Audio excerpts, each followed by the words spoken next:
कर सकते हैं। बोलो सत्य की जय जय जय श्री राम। विक्रम केवलानी जी हमारे साथ में बहुत अच्छी बात कही थी आपने।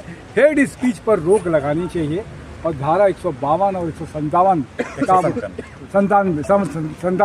दो वर्ग विशेषों में वैमनस्य शत्रुता का भाव बढ़ाना जी और ये राष्ट्रद्रोही टाइप के बयान देना, जिससे देश और समाज में एकता, अखंडता, संप्रभुता का टूटने का ये खतरा बन चुका है।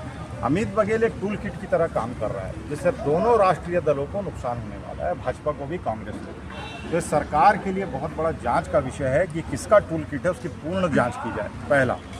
दूसरा, साहू समाज में, सतनामी समाज में, यादव समाज में, निषाद समाज में, कुर्मी समाज में लगातार धर्मांतरण और लव जिहाद चला है। अमित बघेल जी जितना काम नहीं किए होंगे, 23 सालों में गांव-गांव में काम किया लव जिहाद धर्मांतरण के खिलाफ, और वहाँ पर ही अमित बघेल जी कभी नहीं जाते उनकी सुरक्षा करने के लिए।